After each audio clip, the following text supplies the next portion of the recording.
बांग्लादेश का आईएमएफ से लोन लेने का कैसे इनकार। यह अहम खबर देखिए, बांग्लादेश ने लोन के लिए कोई प्रस्ताव नहीं दिया। बांग्लादेश के वित्त मंत्री एएचएम मुस्तफा का बयान। आईएमएफ का प्रतिनिधिमंडल इन दिनों बांग्लादेश के दौरे पर है। आईएमएफ ने कई बैंकों के अधिकारियों के साथ बैठक की।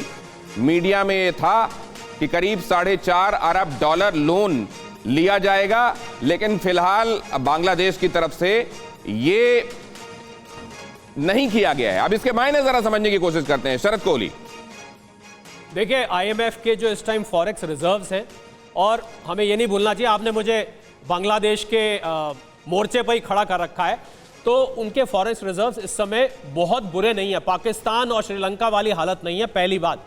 दूसरी बात, जो बांग्लादेश के लिए खतरे की घंटी है, ये देखना पड़ेगा कि उनकी भी अर्थव्यवस्था इस समय केवल और केवल टेक्सटाइल एक्सपोर्ट्स पर निर्भर कर रही है, और यही खतरे की घंटी है। जब आप एक ही तरीके से अपना फॉरेन एक्सचेंज कमाना चाहते हैं, तो वहीं यही गलती श्रीलंका से हुई, वही गलती बांग्लादेश कर रहा है। मुझे लग रहा है कंट्रीज को डाइवर्सिफाई, भारत की तरह आपको डाइवर्सिफाई करना चाहिए। और एक बात जो मैं बहुत जरूरी बताना चाहूंगा आपको, आपने क्योंकि पड़ोस की बात करी है, आपकी इजाजत से, चाइना के जो हम सोचते हैं दुनिया की दूसरी सबसे बड़ी अर्थव्यवस्था है, उसकी अंदर से अर्थव्यवस्था खोखली हो चुकी है।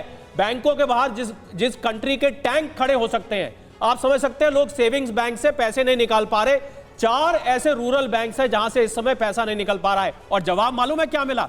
जवाब ये मिला कि साहब आपके सेविंग्स अकाउंट के बैलेंस को हमने फाइनेंशियल प्रोडक्ट, अब इन्वेस्टमेंट प्रोडक्ट बना दिया है, क्योंकि उसने उस पैसे को गैर जिम्मेदाराना तरीके से इन्वेस्टमेंट में लगा दिया, बजाय इसके कि लोन दे।